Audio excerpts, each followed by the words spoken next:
puni de mort. Toute l'assemblée le lapidera, qu'il soit étranger ou indigène.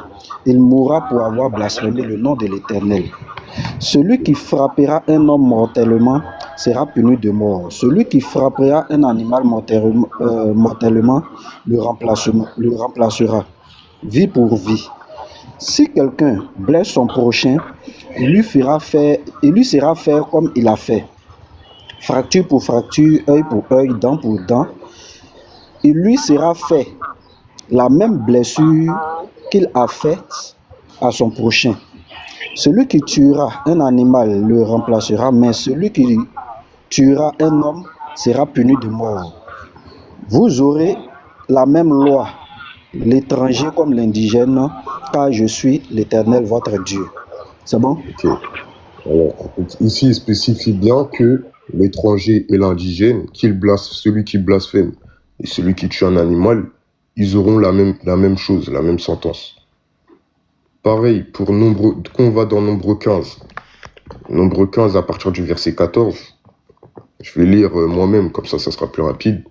Il dit, si un étranger, il dit bien si un étranger séjournant chez vous ou se trouvant à l'avenir au milieu de vous, offre un sacrifice consumé par le feu d'une agréable odeur à l'Éternel, et il offrira de la même manière que vous. Il y aura une seule loi pour toute l'assemblée, pour vous et pour l'étranger en séjour au milieu de vous. Ce sera une loi perpétuelle parmi vos descendants, et il en sera de l'étranger comme de vous devant l'Éternel. Il y aura une seule loi, une seule ordonnance pour vous et pour l'étranger en séjour parmi vous. Donc ici, il dit que l'étranger, pour offrir son sacrifice, il doit le faire comme le juif. Il ne doit pas le faire à sa propre manière, comme il voudrait. Non, c'est comme le juif le fait, c'est comme ça lui aussi va le faire. Voilà. Pareil pour dans Exode 12. Si un étranger, c'est toujours si un étranger en séjour chez toi veut faire la Pâque de l'Éternel, tout mâle de sa maison devra être circoncis. Alors il s'approchera pour le faire et il sera comme l'indigène. Mais aucun incirconcis n'en mangera. Ça veut dire que si t'es incirconcis, tu manges pas de la Pâque. T'es pas obligé. On te dit si tu veux.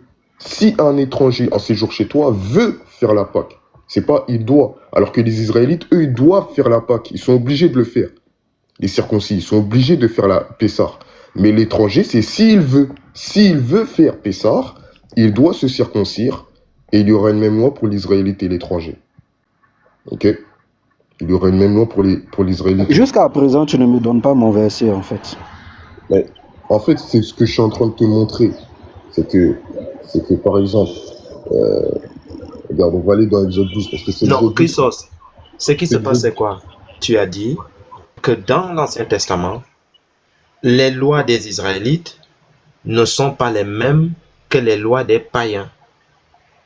Et c'est pour cela qu'on te demande de nous donner un verset qui le dit. Pourquoi?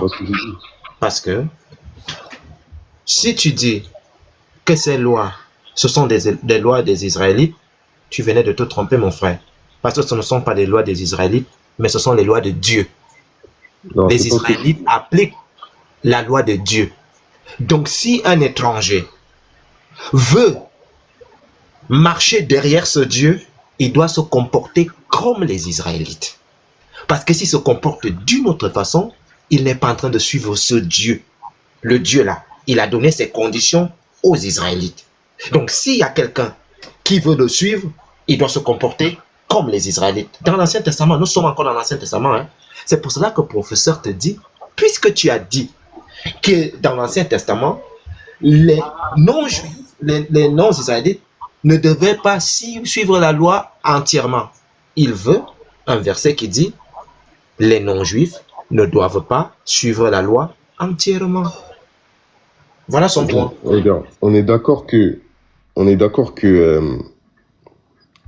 il y a des incirconcis parmi le peuple d'Israël quand ils sont dans le désert. Il y en a. C'est pas tout le monde qui se circoncis. Mais ce que je montre, c'est que, par exemple, pour Exode 12, c'est là où il parle de la Pâque. Dans Exode 12, l'Éternel, il dit quoi? L'Éternel, il dit que Il dit, vous conserverez le souvenir de ce jour et vous le célébrerez par une fête en l'honneur de l'Éternel. Vous le célébrerez comme une loi perpétuelle pour vos descendants. Pendant 7 jours, vous mangerez des pains sans levain. Dès le premier jour, il n'y aura plus de levain dans votre maison. Car toute personne qui mangera du pain levé, du premier jour au 7e jour, sera retranchée d'Israël. Ça veut dire là, tu n'as pas le choix. Tu n'as pas le choix. Soit tu fais Pâques, soit tu es retranché. C'est ce qu'il dit. Le premier jour, vous aurez une sainte convocation et vous aurez une sainte convocation. Le 7e jour, vous aurez une sainte convocation. On ne fera aucun travail ces jours-là. Vous pourrez seulement préparer la nourriture de chaque personne. Vous observerez la fête des pains sans levain, car ce jour même, en ce jour même que je vous ai fait sortir vos armées du pays d'Égypte. Et on va voir, quand on va continuer, on va voir que, en ce qui concerne le fait de manger l'agneau de Pessah, il laisse le choix aux incirconcis, mais en ce qui concerne le fait de manger du pain sans levain, il ne leur laisse pas le choix. On va voir ça. Le premier mois, le 14e jour du mois, au soir, vous mangerez des pains sans levain, jusqu'au soir du 21e jour. Pendant 7 jours, il ne se trouvera point de levain dans vos maisons. Car toute personne qui mangera du pain levé sera retranchée de l'assemblée d'Israël, que ce soit un étranger ou un indigène, c'est-à-dire un Israélite de naissance. Vous ne mangerez point de pain levé dans toutes vos demeures. Vous mangerez des pains sans levain. Ok? Et ensuite, quand on descend au verset 49, ce que j'avais lu, il dit, si un étranger en séjour chez toi veut faire la Pâque de l'Éternel, tout mâle de sa maison devrait être circoncis. Alors il s'approchera pour la faire, et il sera comme l'indigène. Mais aucun incirconcis n'en mangera. Ça veut dire qu'il laisse aux incirconcis le choix.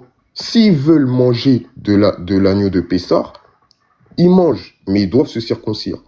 Si ils ne veulent pas, ils restent sur le côté. C'est ça en fait. Ça veut dire qu'il y a des lois qu'il donne de manière obligatoire à l'Israélite et à l'étranger. Et il y a d'autres lois qu'il laisse au choix. Le frère, qui est l'incirconcis dont tu parles ici? Non, attends, Yeshua, tu vois, non, Chris, s'il te plaît, tu vois, c'est ce que, non, on vient, on arrive à ton histoire des circoncis, incirconcis, mais c'est ce que, en tout cas, les vidéos là, c'est pourquoi ma première intervention, j'ai dit que j'étais d'accord, en tout cas, avec pratiquement tout ce que le gars était en train de dire dans les vidéos. Vous tordez l'essence des Écritures.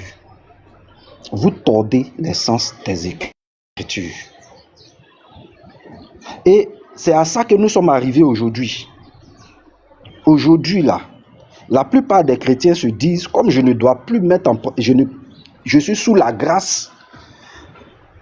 Je peux courir les femmes. C'est ce genre d'enseignement-là qui pousse à ça. Je peux commettre l'adultère. Je peux faire ceci. Parce que vous avez tordu l'essence des versets. Dans Exode chapitre 12, lorsque Dieu était en train de donner ça, le peuple était encore en Égypte. Ça, je tiens à te signifier cela. Le peuple était encore en Égypte. Et c'est cette même nuit que l'Éternel devait délivrer le peuple. Donc, il va le dire, s'il y a un étranger qui veut vous suivre, en d'autres termes, s'il y a un étranger qui veut s'attacher à l'Éternel, parce qu'en ce moment, il y a deux camps. Il y a le camp des pharaons et il y a le camp des dieux. Donc, s'il y a un étranger qui a ce désir-là de s'attacher à l'Éternel, il va se faire circoncis. Voici ce que Dieu est en train de dire en d'autres termes. Donc, celui qui dit qu'il veut s'attacher à Dieu, voici ce qu'il doit faire. Mais c'est ce que Paul était en train de dire. Désolé, Paul disait, tu dis quoi? Je n'ai pas entendu. Qu'est-ce que tu as dit? J'ai dit c'est faux, désolé, mais c'est faux. Parce qu'il va répéter il va répéter la même chose dans Nombre. Dans Nombre, ils ne sont pas en Égypte, ils sont dans le désert. Et dans Nombre... Qu'est-ce qu'il a dit dans Nombre? Nombre, c'est la circoncision, c'est ça? Dans Nombre, c'est la circoncision, c'est ça? Dans Nombre, il va dire quoi? Le professeur. Non, je te pose une... Oui, Yoshua, une question toute simple. Dans Nombre, là, est-ce que c'est la circoncision? Parce Dans qu'on va Nombre, il lire. dit, Moi, je vais te dans montrer Nombre, que il tu ne sais dit, pas de quoi tu parles. Est-ce que dans non? Nombre, il dit, Est-ce si que non? celui, Non, non, non, j'ai pas. Non, non, non, non, non, non, frère, frère, ne ben, fais pas ça. on va lire le Est-ce verset. que nombre que Lisons tu le veux verset. mentionner. Non, est-ce que le nombre que tu veux mentionner parle de la circoncision? Ne fuis pas. On va le- Oui, oui, il parle de la circoncision. C'est nombre Le combien? verset il dit quoi? Nombre 9, verset 14. Si un étranger en séjour chez Donc, vous, tu vois que tu es en train de sauter de verset en verset. ah non, D'accord. Tu c'est dis nombre 9. Non, tu dis nombre 9. Allons-y. Nombre 9, verset nombre 9, combien? Le verset professeur, 14. s'il te Oui, plaît, Yeshua, vous Yeshua. continuez, Mhm. accordez-moi juste 10 secondes. Vas-y, vas-y. Comme tu venais de le dire, Chrysos, il y a des gens qui nous écoutent en bas. Moi, je n'aime pas les gens qui sautent de verset en verset. Le professeur a donné un verset.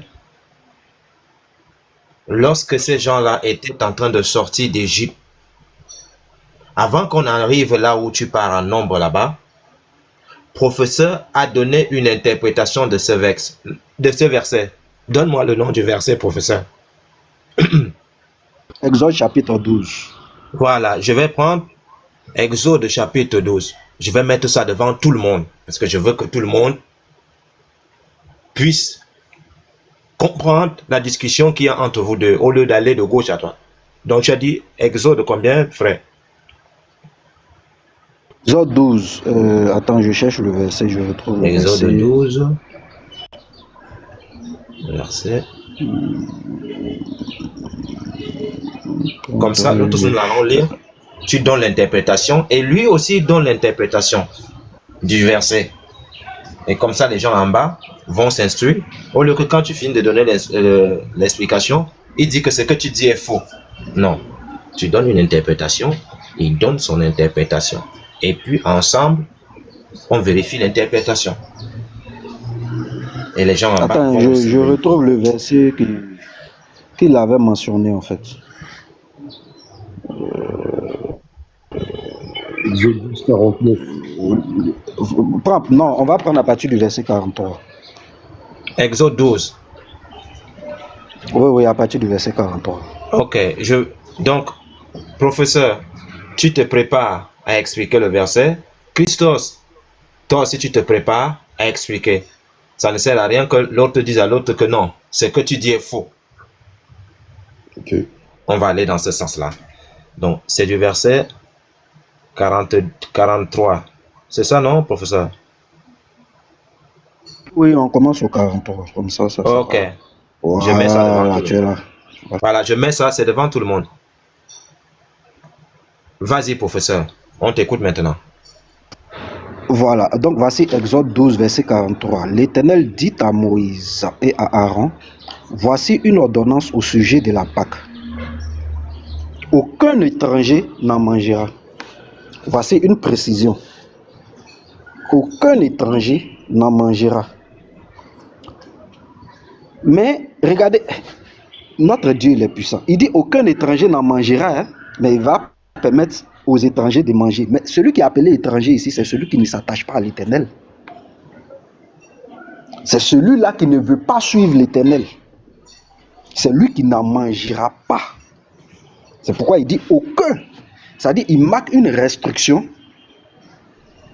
Mais pour ne pas qu'il y ait contradiction, parce que plus tard il va dire si un étranger veut manger. Donc l'étranger, c'est celui-là qui décide de ne pas suivre l'Éternel. Maintenant, si un étranger qui décide de s'attacher à l'Éternel, qui décide de sortir de l'Égypte, parce que c'est la Pâque là qui est la délivrance. Donc si un étranger désire être délivré, il faut qu'il se fasse circoncis. Or ici il a dit aucun étranger n'en mangera. Donc l'étranger ici c'est celui-là qui ne veut pas s'attacher à l'Éternel, celui qui ne va pas suivre le mouvement de l'Éternel, c'est lui qui a appelé aucun étranger. Donc moi je venais d'interpréter le verset 43. J'aimerais bien qu'il interprète ce verset également. Ok. Chrysos, interprète le 43. Ah non, en fait, il est simplement en train de dire que quelqu'un qui n'est pas israélite de chair, dans sa condition, il ne peut pas en manger. Et ensuite, il va dire, mais même si à la base, c'est pas un descendant d'Abraham dans la chair, Si malgré tout, il veut en manger, il devra se faire circoncire. Mais on voit plutôt que cette condition, il ne laisse pas le choix pour les pains sans levain. Quand il parle du pain sans levain, il dit... Non. Chrysos, s'il te plaît. Il y a près de 40 personnes qui écoutent. Moi, je veux que ces personnes sortent de ce live étant instruites. Nous sommes au verset 43. On ne parle pas du pain et du levain. Je ne veux pas qu'on aille de gauche à droite. Et c'est ce que beaucoup de pasteurs font. C'est ce que beaucoup de gens qui tordent les Écritures font. Qu'est-ce qu'ils font? Ils sautent de verset en verset et te parlent comme s'ils avaient le Saint-Esprit en eux. Ils disent, non, ça veut dire, on ne veut pas de ça veut dire ici. Explique-nous le verset 43, juste le 43. Donne-nous ton interprétation. 43 juste. Comme je l'ai dit, c'est qu'un Israélite, plutôt quelqu'un qui n'est pas descendant d'Abraham dans la chair, ne peut pas manger de la pâte. D'accord. Il a donné son interprétation. Il dit que ce n'est pas... Voilà. Il a compris. Hein? Il a compris. Ça veut dire que quelqu'un d'autre, parce que c'est bien précisé, aucun étranger n'en mangera. Ça dit, lui, il dit, ça veut simplement dire, celui qui n'est pas israélite ne va pas manger. La contradiction dans ses propos va venir lorsqu'il va me dire un étranger pourra manger. C'est là en ce moment il va se contredire. Parce que pour moi, ici l'étranger là, c'est celui-là qui ne décide pas de suivre. Pour moi, c'est celui-là, c'est lui qu'on dit aucune personne qui ne décide pas de suivre l'Éternel ne doit pas manger. En ce moment-là, la suite là, moi je ne serai pas en contradiction, mais lui il sera en contradiction. Ça veut dire que Yeshua, s'il dit aucun étranger n'en mangera, ça veut dire que si un étranger mange, pour moi ça devient une contradiction. Ok. Donc, je ne sais pas si c'est comme ça que nous comprenons tous. Hein. Oui, donc ici il y a 2 points. Toi tu dis que l'étranger au verset 43, c'est tous ceux qui ne suivent pas les ordonnances de Dieu. Lui, il dit, l'étranger ici, c'est ceux qui ne sont pas des Israélites en chair. Donc, on a 2 points. Ceux qui sont en bas, vous avez bien entendu. Le professeur dit que l'étranger ici, c'est celui-là qui ne suit pas les lois de Dieu. Lui, il dit que c'est celui qui n'est pas israélite. Verset 43. Tu circonciras tout esclave à prix d'argent, alors il en mangera. Explication, professeur. C'est de là que va venir sa contradiction. Parce que ceux qui travaillaient pour les Juifs, il y avait des Juifs, il y avait des étrangers. Or, ici, dans le premier verset, c'est bien dit aucun. Maintenant, lui, il a dit, si tu n'es pas juif, tu ne peux pas manger. Mais, ici, on nous dit qu'un étranger peut manger. Mais à quel moment cet étranger-là pourra manger? C'est parce qu'il décide de suivre Dieu. Sinon, tant qu'il ne suit pas Dieu et qu'il est étranger, il ne fera jamais la Pâque. Donc, voici qui est clair pour moi. Maintenant, lui, je veux bien écouter sa contradiction parce que soit il est en contradiction avec lui-même, soit il va feinter pour venir me rejoindre. Il va dire, l'étranger qui est là, c'est parce qu'il décide de suivre Dieu qu'il peut se faire circoncire. En ce moment-là, c'est la volonté de vouloir faire la Pâque. Parce que la Pâque est un commandement. Il faut qu'il puisse suivre la parole de Dieu. Donc, moi, je l'écoute. Ok.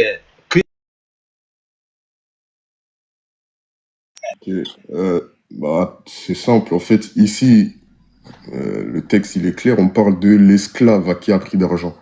Étant donné que l'esclave à qui a pris d'argent n'est pas libre, il n'est pas maître de lui-même, il fait partie de la maison de l'homme. Et donc, étant donné qu'il fait partie de la maison de l'homme, il doit être circoncis, comme nous l'explique Genèse 17, je vais lire.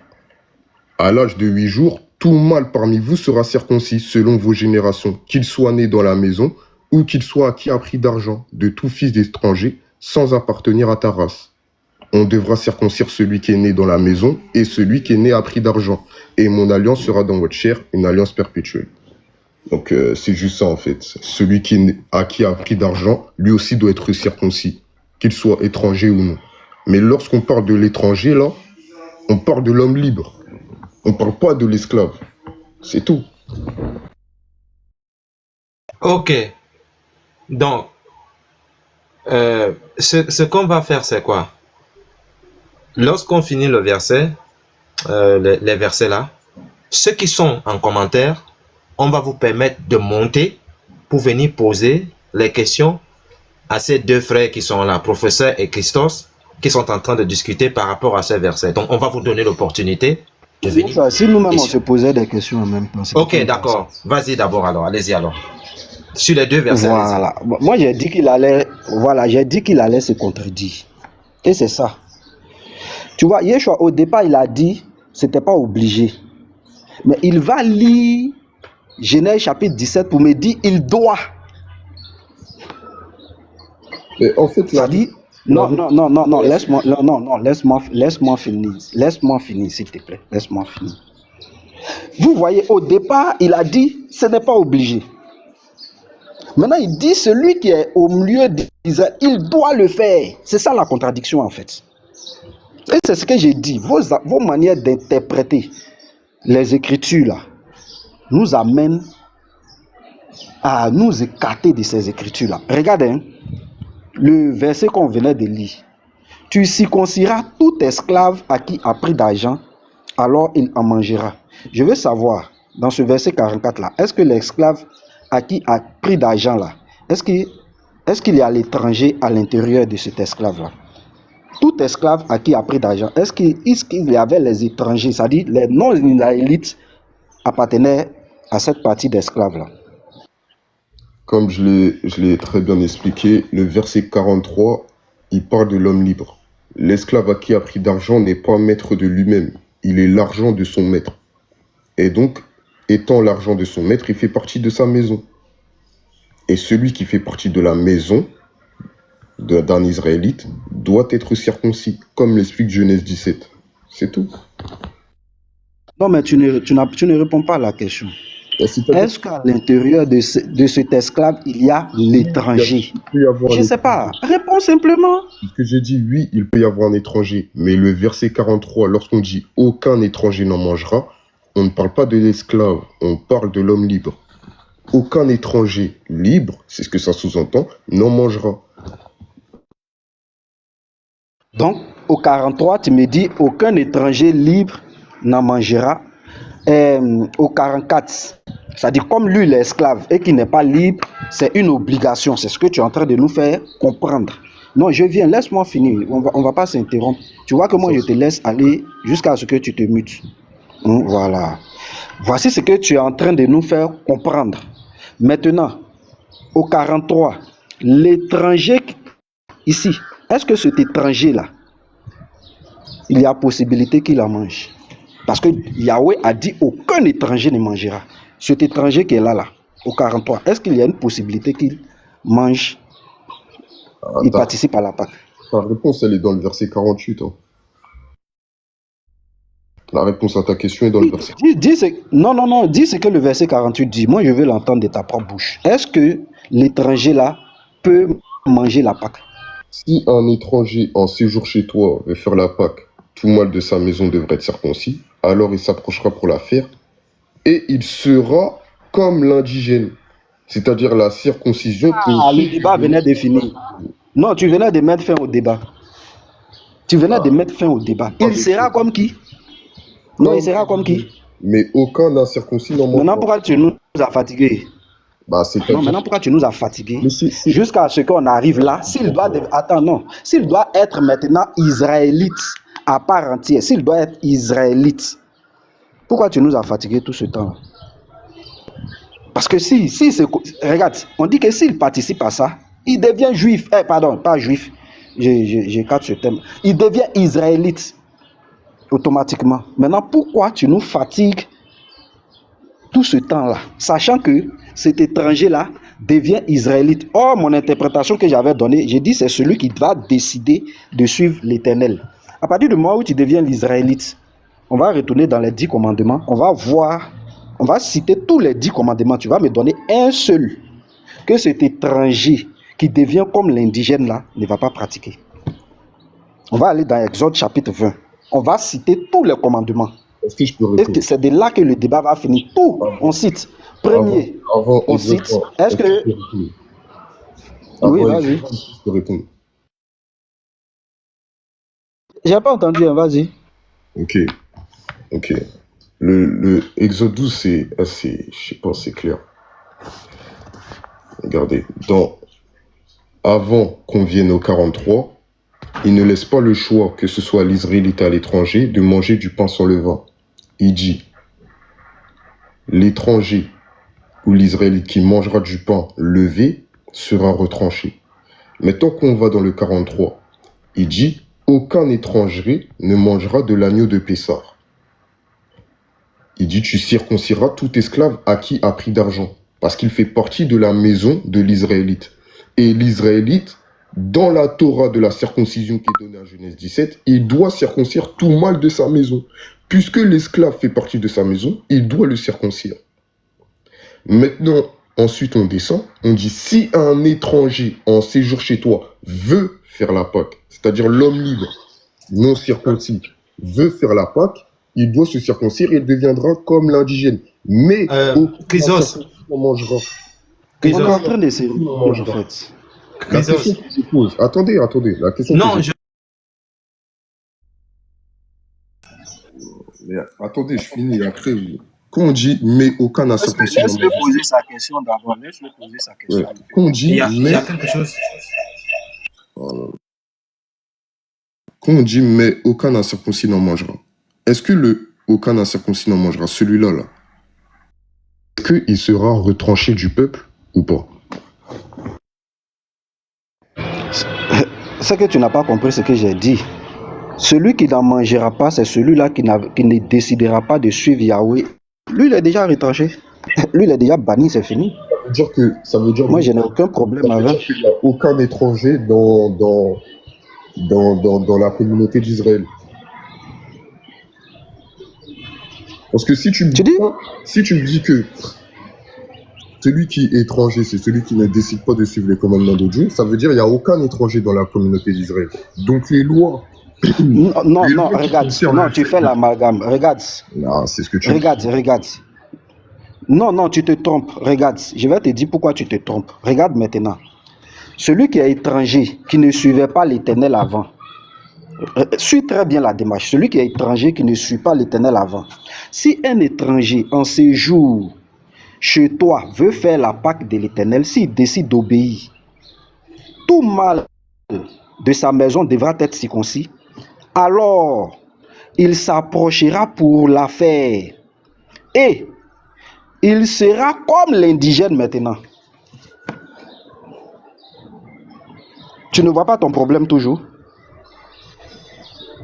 Mais aucun incirconcis maintenant n'en mangera. Oui, c'est ça. C'est ton verset 48 là. Attends, non, je finis. Voilà, je finis. Tu vois, ici, on prend maintenant la catégorie d'étrangers qui est mentionnée au 43 là. Celui qui décide de devenir, de suivre cette loi là, il devient comme l'indigène. Il devient israélite. Mais par contre, celui qui ne décide pas là, il ne va pas manger. Lui, il est exclu. Voici ça. Maintenant, si tu n'es pas d'accord avec moi, peut-être que tu es en train de nous apprendre, on va aller dans Exode chapitre 20, on va citer chaque loi. Et puis, moi, on va voir ce qu'il y a dedans. Dieu a donné 10 commandements. On va citer ces 10 commandements-là. Tu vas me montrer ce que celui qui est étranger, qui est devenu comme l'indigène là, ne pratique pas dedans. C'est tout ce que nous demandons. Si tu me donnes un dedans et que tu me prouves qu'il ne doit pas pratiquer, il ne doit pas faire par exemple Shabbat, moi je dirais Amen. Tu venais de me donner une information. Si tu me dis qu'il doit tuer pendant tuer, moi je dirais Amen. Si tu me dis qu'il doit commettre l'adultère, pendant qu'on demande à Israël de ne pas commettre l'adultère, moi je dirais Amen. Si tu me demandes ça, moi je vais te dire Amen. Donc, ici là, ne perdons pas notre temps là.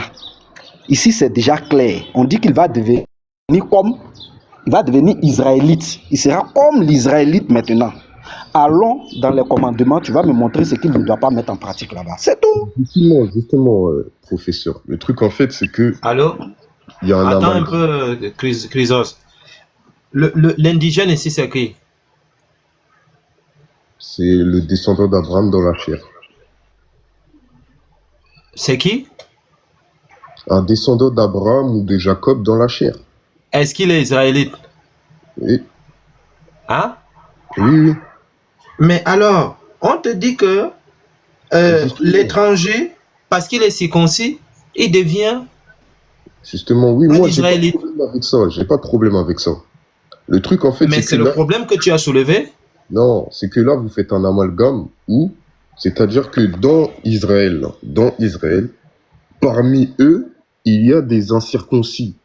On le sait, quand ils ont quitté l'Égypte, il y a des gens qui n'étaient pas israélites qui les ont suivis. Parmi eux, il y a des incirconcis du coup, des gens qui ne sont pas descendants de Jacob dans la chair, mais qui ont décidé de suivre l'Éternel. Maintenant, Dieu y dit, pendant la fête de Pessah, que ce soit le descendant de Jacob ou l'étranger qui vous a suivi, il ne doit pas manger du pain sans levain. Ça, c'est clair, il n'a pas le choix. Maintenant, parmi ceux qui ne sont pas des descendants de Jacob dans la chair, si parmi eux, il y en a qui veulent manger l'agneau de Pessah, eux, ils doivent se circoncire. Mais le reste ne sont pas dans l'obligation de se circoncire. Ils C'est peuvent écrit rester où? incirconcis. Ben, on nous dit, mais l'incirconcis n'en mangera pas. Mais C'est pourtant, écrit où?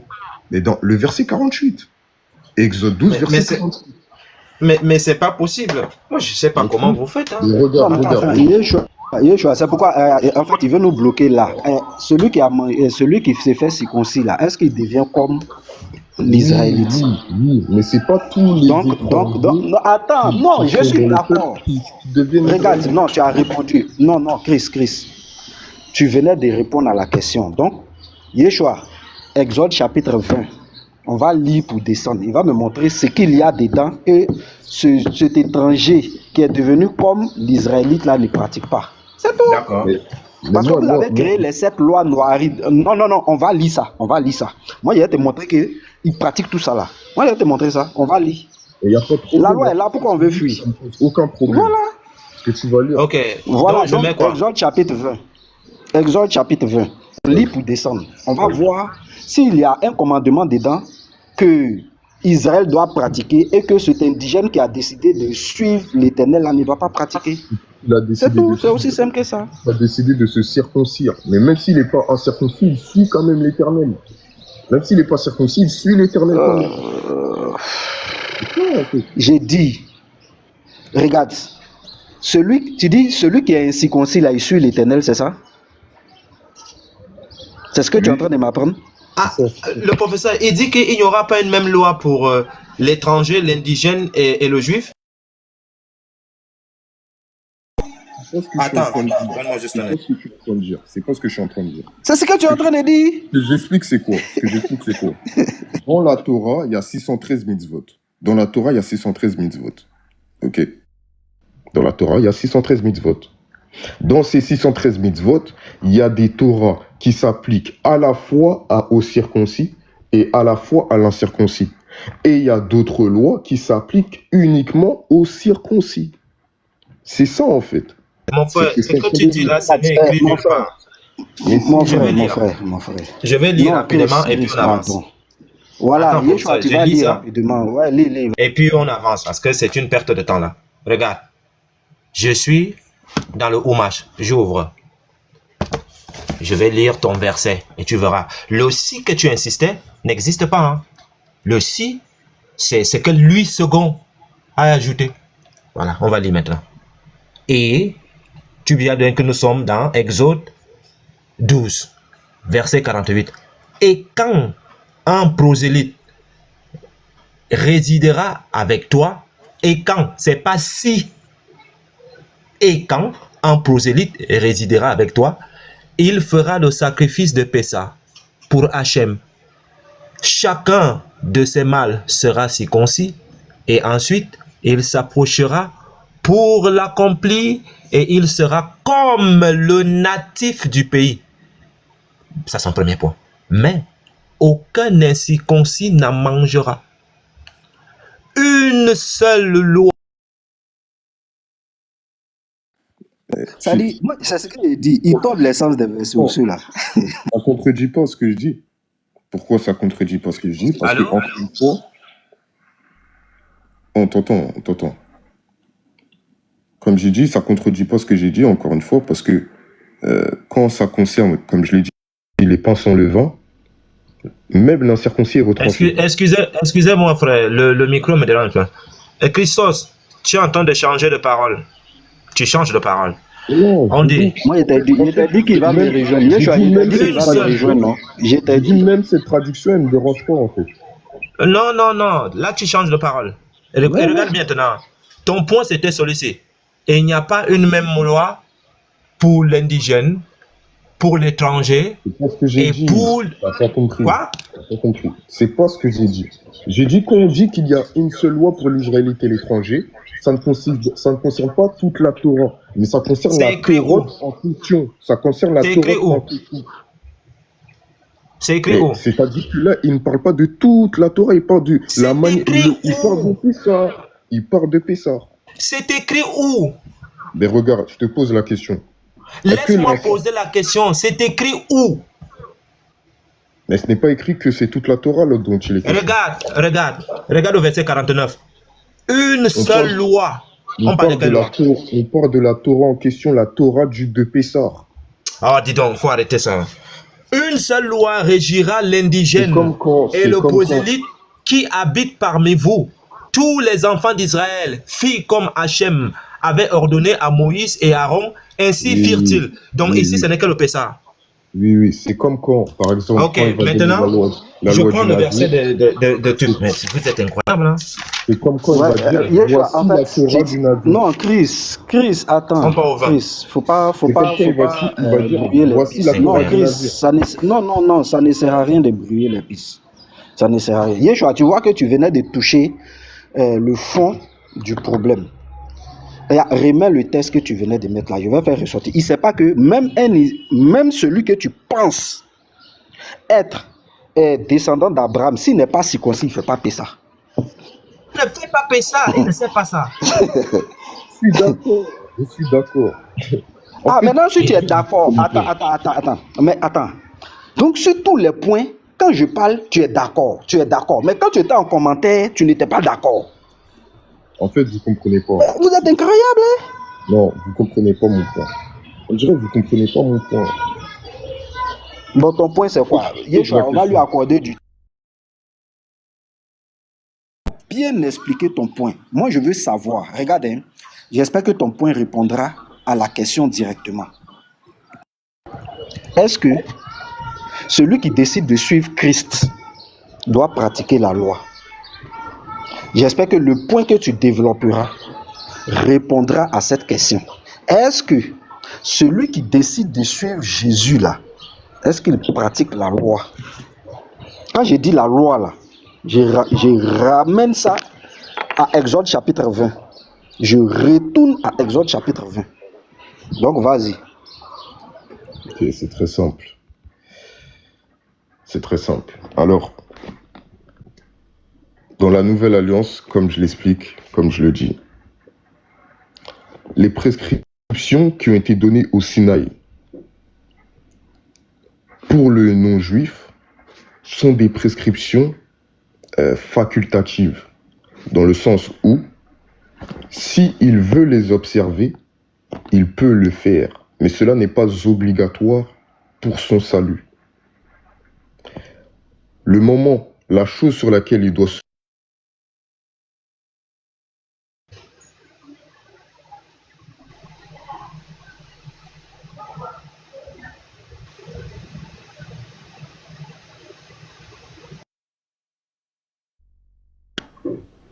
voilà, ça s'était coupé. Les choses sur lesquelles il doit se tenir de manière obligatoire, c'est les prescriptions dites morales, le fait de marcher par l'amour, l'Esprit Saint, etc. Les prescriptions données en Acte 15 ou les autres des lettres des apôtres. Et on le voit, comme je l'ai dit, même dans la Torah. Pourquoi en fait je dis ça? Tout simplement parce que lorsqu'on lit les écritures de Paul, il dit bien que les goïms n'ont pas à se circoncire. Il le dit lui-même. Si je prêche la circoncision, pourquoi me persécute-t-on? Le scandale de la croix a donc disparu. Et il va dire, si vous vous faites circoncire, vous êtes donc tenu d'observer toute la Torah. Ça montre qu'ils n'étaient pas tenus d'observer toute la Torah à la base, mais c'est la circoncision qui les engage dans cette observance totale. Je reprends le point de Exode 12. Dans Exode 12, Dieu dit que l'incirconcis et le circoncis ne doivent pas manger de pain levé durant Pessah, ou sinon il sera retranché. Mais lorsqu'on descend, il dit que celui qui n'est pas circoncis ne peut pas manger de l'agneau de Pessah. S'il veut manger, il doit se faire circoncire. Et il dit, mais l'incirconcis n'en mangera pas. Pour autant, ça ne veut pas dire qu'il sera retranché. Ça veut dire qu'il fait toujours partie du peuple, mais il est incirconcis. Il est incirconcis, mais il fait toujours partie du peuple. Ce qui montre que, par exemple, le fait de ne pas manger du pain sans levain, c'est une obligation, que tu sois circoncis ou incirconcis. Mais le fait de manger l'agneau de Pessah, c'est laissé à ton libre choix. Si tu veux, tu te circoncis et tu le manges. Si tu ne veux pas, tu ne te circoncis pas, mais sache que tu ne pourras pas en manger. Bien sûr, étant donné que on sait que la plupart des gens voudront participer au fait de manger Pessah, bon, la plupart ils vont circoncire. Mais ça ne veut pas dire qu'ils seront retranchés du peuple. Ça ne veut pas dire ça. Et on le voit même au fait que tout le monde, dans le plan de Dieu, il sait très bien que tout le monde ne va pas se circoncire. Voilà pourquoi il va donner des lois, comme par exemple dans Lévitique 19, versets 9 à 10, il va dire « Quand vous ferez la moisson de votre terre, tu ne moissonneras pas complètement le champ, et tu ne ramasseras pas ce qui reste à glaner de ta moisson. Tu ne cueilleras pas non plus les grappes restées dans ta vigne, et tu ne ramasseras pas les grains tombés de ta vigne. Tu les laisseras aux pauvres et à l'étranger. » Mais la question que je vous demande, s'il n'y a plus d'étrangers, c'est-à-dire que tout le monde doit se circoncire, parce que sinon ça veut dire que tu suis pas Dieu. Mais comment ça peut exister? Ça montre qu'il y a toujours des étrangers parmi eux. Il y a tout l'étranger ne peut pas blasphémer le nom de l'Éternel, comme on l'a vu. Il doit respecter Dieu. On va voir aussi qu'il ne peut pas sacrifier ses enfants à Moloch. Il ne peut pas manger le sang. Il ne peut pas faire ci, il ne peut pas faire ça. C'est-à-dire qu'il doit respecter des choses, il doit respecter le culte de Dieu. Mais il ne doit pas observer toutes les ordonnances. Il y a des ordonnances auxquelles elles sont laissées à son libre choix. S'il veut les faire, il peut, mais ce n'est pas obligé. Et c'est la même chose qu'on retrouve dans la Nouvelle Alliance. Tout simplement. C'est là mon point. Israël est composé de circoncis et d'incirconcis. Et dans les incirconcis, s'il y en a qui veulent se circoncire, ils peuvent le faire, mais c'est pas obligé.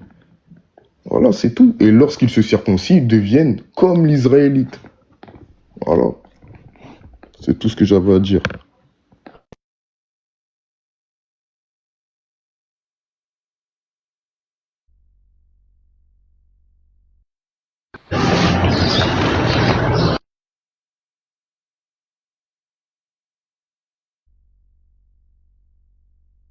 Yeshua, est-ce que tu peux juste rappeler le verset de Paul que tu as mentionné là? Quel verset? Non, il avait parlé d'un verset de Paul en fait. Est-ce qu'il peut mentionner le verset? Où Paul parle de la circoncision. Le premier, c'est c'est Galates 5, verset 2. Galates 5, verset 2, oui. Galates 5, versets 2 à 3. Et le deuxième, c'est... Attends, je prêche la circoncision. Toujours dans Galates. Galates 5, verset 11. Galates 5, verset 11. Ok, donc c'est toujours le Galate 5. Il n'y a pas de souci. Il n'y a pas de problème pour ça. Moi, frère, si je prêche Moi, non, tu as fini, non? Non, tu as fini. Non, il n'y a pas de souci. Je voulais que tu donnes seulement le verset. Voilà. Moi, je dis que tu ne comprends pas les écrits de Paul, en fait. Je te comprends, hein, je pensais comme ça avant. Yeshua, tu peux mettre mon temps également, je ne sais pas. Comme ça sera... Vu que lui, il a eu un temps. Attends, je vais mettre ça. Spectacle.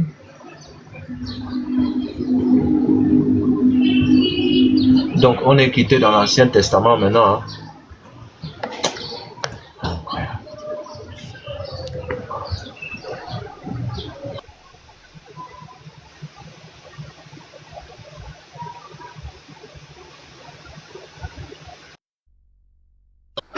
Voilà, merci Yeshua. Je pense que oui, comme tu l'as dit, on a quitté l'Ancien Testament. Parce que là-bas, il ne pouvait pas rester. Pourquoi? Parce que le frère est dans la confusion, en fait. Pourquoi je le dis, hein? C'est que il pense que lorsque nous parlons d'étrangers, tu es dans la confusion. Moi, je suis en train de parler d'une question de foi. Hein? Nous sommes en train de parler d'une question de foi. Et pour nous, là, en Christ, il n'y a pas grec, il n'y a pas juif, il n'y a pas ce que tu penses là. Maintenant, si toi tu parles d'étrangers, peut-être je suis ivoirien, l'autre est burkinabé, on se retrouve en Côte d'Ivoire, tu mentionnes ça comme étranger, il n'y a pas de souci. Toi tu es dans la chair, mais l'étranger qui se rapproche de Dieu là, dans la foi, on dit il est comme l'indigène. Toi tu es charnel, pendant que moi je suis dans une autre dimension en fait. Et c'est de là que, c'est maintenant, il a bien compris ta confusion. Parce que pour toi, quand on dit étranger, peut-être, je prends un exemple, lorsque le peuple sortait de l'Égypte, il y avait effectivement d'autres peuples. Et je précise, hein, peuples de toute la terre ont suivi les Juifs. Ils les ont suivis. Mais c'était des étrangers par rapport aux Juifs. Il n'y a pas de souci. Mais quant à la foi là, Dieu dit, tu es comme l'indigène. À partir du moment où tu décides de le suivre, tu n'es plus étranger dans la foi. Mais toi, tu regardes la peau. En fait, c'est ce qui te fatigue. Ce que tu regardes. Bon, lui là, comme il était égyptien, et puis il a décidé de suivre Dieu, bon, il est étranger. Non, c'est pas comme ça que nous concevons la chose, hein, frère. Non, non, non, non, non. Ou bien tu veux qu'il te relise ce que Paul même dit dans Galates chapitre 3. En Christ, il n'y a ni juif, ni esclave, ni libre. Nous sommes un.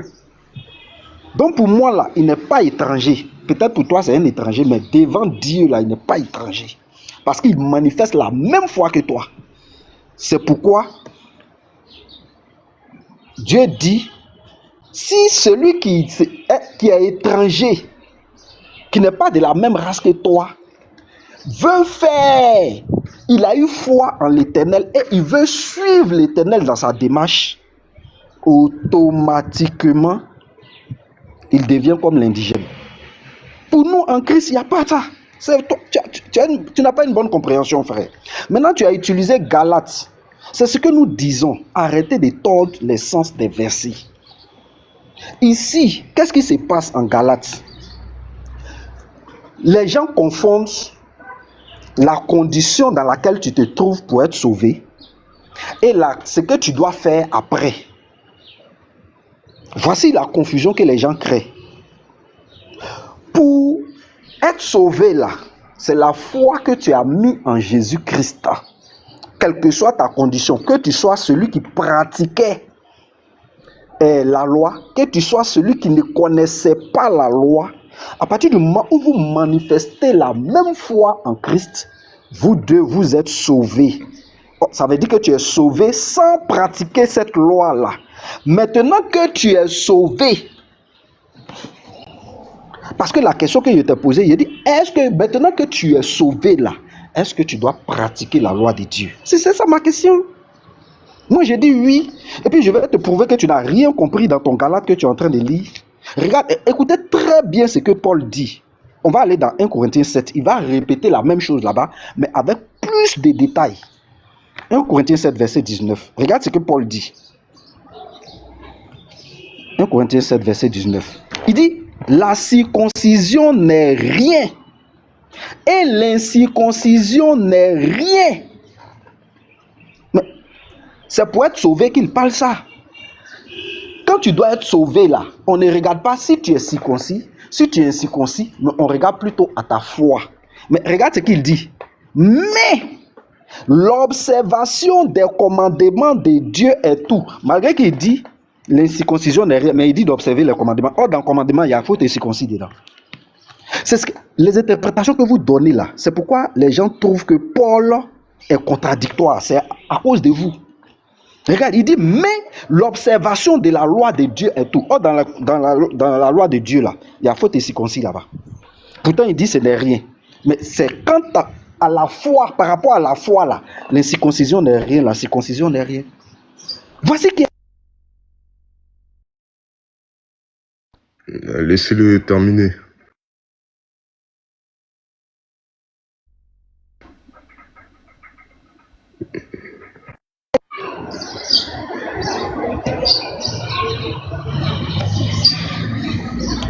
Voilà, donc voici qui est clair pour moi en ce qui concerne, c'est par rapport à être sauvé. Et c'est ce qui a été débattu dans Actes chapitre 15 que tu as voulu mentionner. Dans Actes chapitre 15 là, l'apôtre Paul ne demande pas de se faire, il n'a pas interdit la circoncision, en aucun cas. Mais il combat ceux qui disent que c'est la circoncision qui sauve. Ça dit que quand tu as la foi là, tant que tu n'es pas circoncis, tu n'es pas sauvé. C'est faux. Or, c'est la foi qui sauve. Maintenant que tu as la foi, soit cette foi-là va t'amener à pratiquer la loi de Dieu. C'est ce qu'il dit. Actes chapitre 15, verset 1er. Pour nous, les Écritures sont tellement claires. Regarde, quelques hommes venus de la Judée enseignaient les frères, disant, si vous n'êtes pas circoncis, selon le rite de Moïse, vous ne pouvez être sauvés. C'est par rapport au salut. Et c'est ce que Paul combattait. Mais Paul n'a jamais interdit de pratiquer les commandements. Mais il dit, lorsque Pierre est allé prêcher, dans Actes chapitre 10, il prêchait. Tous les incirconcis qui étaient là, ils ont reçu l'Esprit Saint en même temps. Pourtant, Pierre était en train de prêcher seulement. Mais les incirconcis ont reçu le Saint-Esprit. Mais il dit, s'ils ont reçu le Saint-Esprit, étant dans les conditions là, c'est leur foi en d'autres termes qui a fait. C'est leur foi qui a permis ça. Maintenant, on va pratiquer ce qui est normal. On va aller les baptiser. Mais sinon, ils étaient sauvés. Pourquoi Pierre allait les baptiser encore? Pourquoi il va aller les baptiser encore? Mais parce que le fait que tu sois sauvé là doit te pousser à aller pratiquer maintenant. Mais ce n'est pas le fait de pratiquer qui va te sauver. Et c'est ce que Paul a toujours enseigné. Les gens disent pour être sauvé, il faut être circoncis. Paul dit c'est faux. Paul lui met la foi devant les choses. Donc c'est la foi qui te sauve. Mais quand tu as la foi là, qu'est-ce qui va se passer après? C'est pourquoi, pour un début, ils vont donner, regardez, pour un début, dans même Actes chapitre 15 là, et je vais chuter par là, ce qu'ils ont prescrit, et ça c'est pour un début, c'est pourquoi je suis d'avis qu'on ne crée pas de difficultés à ceux des païens qui se convertissent à Dieu. Parce que tu ne peux pas venir dire à quelqu'un, lui ne connaissait pas la loi. Il a la foi en Christ, tu viens mettre directement tous les commandements sur sa tête. Tu dis, tant que tu n'as pas pratiqué ça, tu n'es pas sauvé. C'est mettre des difficultés. Mais qu'on leur écrive de s'abstenir des souillures des idoles. Tu aimeras l'Éternel ton Dieu de tout ton cœur, de toute ton âme. Tu n'adoreras point un autre Dieu en dehors de l'Éternel. Ils vont commencer à réciter les Exode chapitre 20. Pour aller plus loin, ils vont aller dans Lévitique, les animaux souillés. Ils vont parler ils vont dire de l'impudicité, des animaux étouffés et du sang. Maintenant, il va préciser quelque chose au verset 21. Il dit, car depuis bien des générations, vu que ça s'est fait par étapes, il va préciser qu'on ne doit pas venir en même temps leur plaquer ça à la face, parce que depuis bien des générations, Moïse a dans chaque ville des gens qui le prêchent. Puisqu'on lit tous les jours de sabbat, puisqu'on lit ça tous les jours de sabbat dans les synagogues. Donc, voici ce qu'on leur oblige à faire, mais vu qu'on lit ça tous les jours, on lit Moïse tous les jours, c'est avec étapes qu'ils vont mettre ça en pratique. Voici ce qui se disait. En aucun cas, quelqu'un, et puis il dit tous les sabbats, hein, il précise ça. En aucun cas, ils ont demandé de faire autre chose. C'est pas possible. Or, c'est ça ma question. Est-ce que celui qui est sauvé ne doit pas pratiquer la loi de Moïse? C'est ça ma question. Depuis, on tourne en rond. Dis-moi oui, il doit pratiquer. Non, il ne doit pas pratiquer. Je te laisse la parole. Ok, merci. Je pense que vous deux, vous vous êtes exprimés par rapport à ce qui a été dit. Et il y a professeur qui a posé une question, puisqu'il y a l'apprenant qui est aussi là. On va lui donner la parole après. Professeur t'a posé une question, tu vas répondre. Tu vas aussi poser une question à professeur et il va répondre. Le professeur va te poser une deuxième question, tu vas répondre. Et puis après, toi aussi, tu vas lui poser une autre question. Et dès qu'il te répond, tu rebondis. Donc, professeur, pose-lui la question. Voilà, ma question, elle est simple. Je lui ai demandé, est-ce que celui qui est sauvé, qui a la foi en Christ, doit pratiquer la loi de Dieu? C'est ce que moi j'ai dit. Je demande comme question, c'est tout.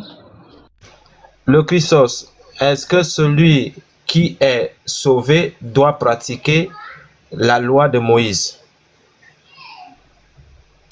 Oui. Maintenant, je vais expliquer et je vais développer. Tu as dit quoi? Maintenant, je vais développer, je vais expliquer ce que j'entends par là. Non, est-ce qu'il doit pratiquer ou pas?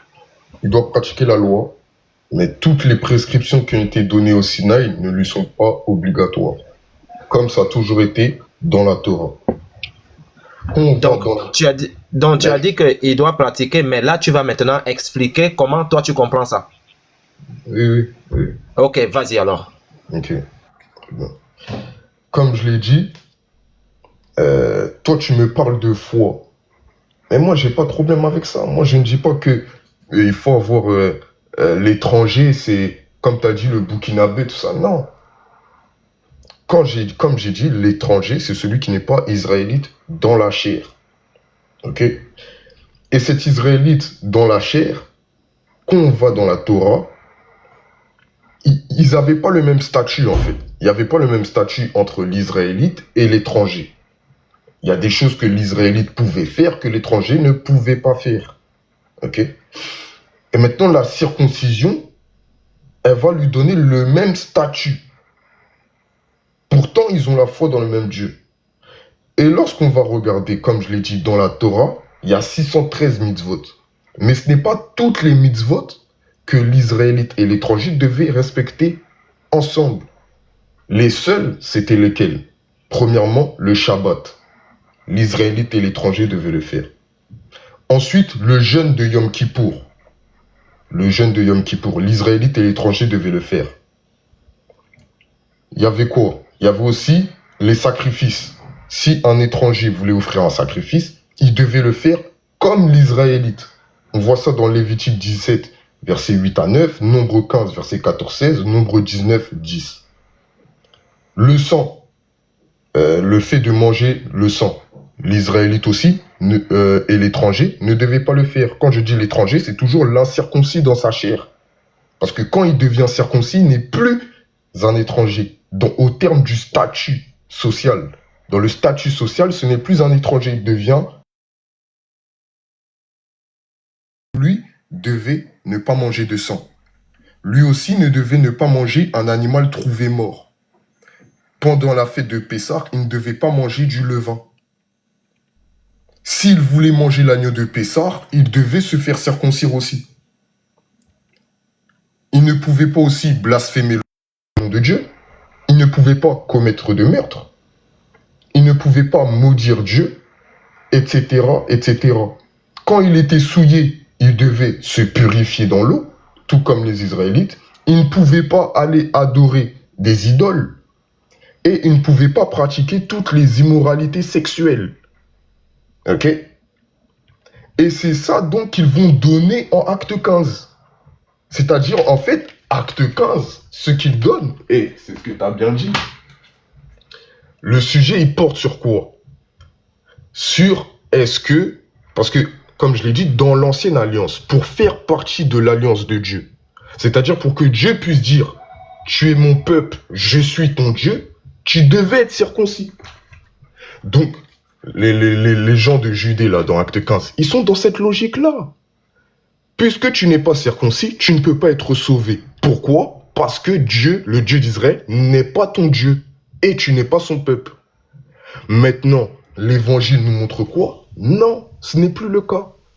Par la foi, tu deviens descendant d'Abraham. La circoncision n'entre plus en jeu ici. Et donc, tu deviens israélite à part entière. Malgré tout, tu n'es pas obligé de te circoncire. Les lois qu'on va te donner, c'est les lois du guérim, du Gertoshav. L'étranger réside dans le Gertoshav.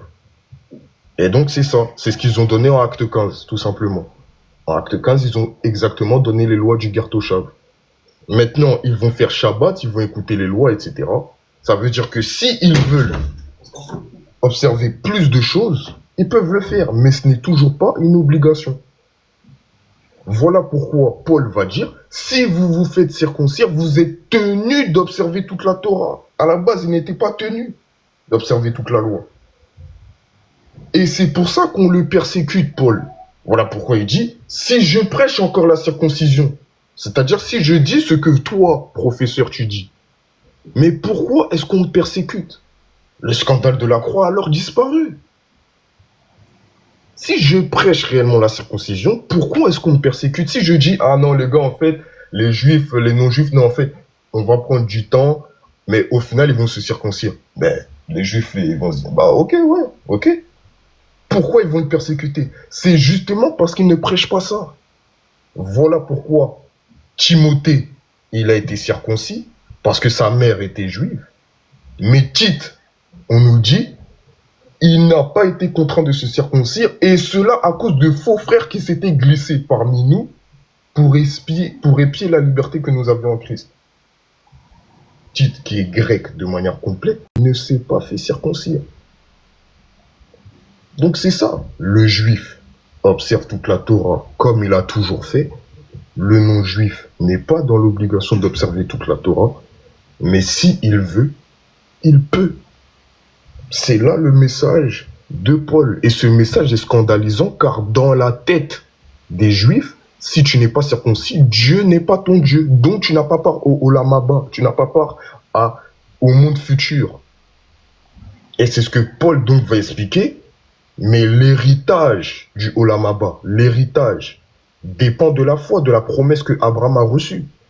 Toutes les nations de la terre seront bénies par toi. Et la loi, venue 430 ans plus tard, ne peut annuler cette promesse. Donc ce que Paul est en train d'expliquer, c'est pourquoi vous voulez faire entrer un paramètre tardif dans le fait d'hériter du monde futur. Alors que ce paramètre dépend de la foi d'Abraham qui était lui-même incirconcis. Ce qui veut dire que étant incirconcis et en ayant la foi, je peux avoir part à l'héritage futur. Et même si je demeure dans cette incirconcision, j'aurai quand même part. Parce que Abraham, sa promesse est basée sur son incirconcision et sa foi. En fait, c'est ça en fait. Mais vous dites non, il doit faire se circoncire à la fin. S'il se fait pas circoncire, bah c'est pas bon. Ben non, c'est pas ça. Donc c'est là tout mon point en fait. Alors. Ok, moi j'étais bien compris, hein, mais il y a quelques contradictions dans tout ce que tu venais de dire. Il y a quelques contradictions. Ça veut dire que tu n'as pas bien compris en fait le message de Dieu.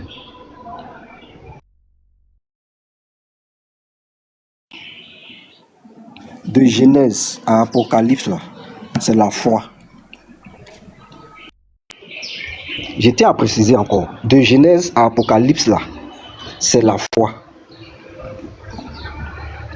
Parce que ce que tu es en train de dire, pourquoi j'ai dit qu'il y a une contradiction, ça veut dire que si quelqu'un aujourd'hui, je te donne un exemple, hein, et je m'excuse d'utiliser cet exemple. Bon, je vais prendre peut-être les bouddhistes, je ne vais pas prendre le musulman. Le bouddhiste qui s'est fait circoncis aujourd'hui, pour toi, il est sauvé ou il n'est pas sauvé? Tu vois que tu rentres en contradiction avec toi-même. C'est une question. Vas-y, si tu peux répondre rapidement. Est-ce que pour toi, un bouddhiste qui est... religion, c'est ça? Pardon? Qui se fait circoncire dans sa propre religion, c'est ça? Oui. Bah non. Ah! Donc, ce que Paul est en train de dire, c'est quoi? Et tu as dit, peut-être c'est la compréhension que vous avez en même temps que les Juifs. Depuis l'Ancien Testament, ça a toujours été la foi. Avant les actes, ça a toujours été la foi. C'est pourquoi on dit, s'il y a quelqu'un parmi vous qui veut, c'est parce qu'il a la foi qu'il veut le faire. Sinon, tu n'as pas la foi. Il peut rester bouddhiste et puis il se fait circoncis. Ça ne veut pas dire qu'il est sauvé. Mais il va manifester d'abord la foi. Maintenant, cette foi-là va pousser cet homme-là à prendre des engagements, à poser des actes. C'est ce que Paul est en train de dire. Depuis l'Ancien Testament, là, c'est la foi. Abraham crut et cela lui fut imputé à justice. Abraham a cru avant de se faire circoncis. Excuse-moi de te couper, parce que c'est avant même que la loi vienne. Excuse-moi de te couper. Moi, parce que comme ça va aller plus vite. Pourquoi Paul a accepté de circoncire Timothée et il a refusé de circoncire Tite? Voilà. On va lire les tests. Parce que tu dis, pourquoi Paul a accepté? Lisons le test. Mais, dans les tests, on va les lire. Allô? Oui. Christos, tu as parlé pendant près de 10 minutes à 15 minutes. On t'a écouté. La question était, est-ce que lorsque tu es en Christ, est-ce que tu pratiques encore la loi? Et tu as dit oui, mais tu as tamisé tes lois, que toi tu acceptes. Les autres lois, tu as dit que toi tu ne les prends pas. C'est pour les Juifs. Donc il y a un Dieu pour les Juifs et un Dieu pour les païens. Il y a un Dieu qui donne des lois exclusivement aux Juifs. Et quand il récupère les païens, il donne aussi une loi juste pour les païens. C'est ce que beaucoup de gens expliquent. Hein? Mais il y a quelque chose. Lorsque tu as fini de parler, le professeur rebondit par rapport à la question qu'il t'a posée et les 15 minutes que tu as fait. Pourquoi lui dire non, on va aller plus vite parce que je vais te poser une question? Non, tu dois lui laisser. Je ne l'ai pas fait, c'est pour ça. Tu dois lui laisser terminer son point par rapport à ce que tu as dit. Il explique son incompréhension par rapport à ce que tu es en train de dire. Et par la suite, tu lui poses donc une question. Professeur, continue. Voilà, donc j'étais en train de rebondir sur ce que tu as dit. C'est pourquoi j'ai dit, il y a quelques petits points que tu ne comprends toujours pas. Moi, je suis d'accord, celui qui est sauvé doit mettre en pratique la loi de Dieu. C'est ce qui a été toujours depuis l'Ancien Testament. C'est pourquoi l'indigène, j'ai dit l'indigène, l'étranger qui a ce désir-là de suivre Dieu, Dieu demande qu'il pratique la loi maintenant. C'est ce qui a été toujours. Donc il doit se faire circoncis. Il doit avoir que Dieu pour. Il doit faire Shabbat. Il doit faire les rituels, les sacrifices. Il doit faire tout ça. C'est ce qui est clair. Maintenant, ce qui est intéressant, c'est que notre frère cite des choses où Dieu dit ça sera valable pour l'indigène et l'autre, mais il n'a jamais donné là où l'indigène ne doit pas pratiquer là. Il n'a jamais donné ça.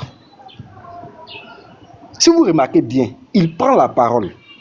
Lorsqu'il prend, soit il fait par déduction pour dire, comme ici ils ont cité Israël et l'autre, en ce moment-là, par déduction, l'autre n'est pas concerné. C'est ce que tu fais.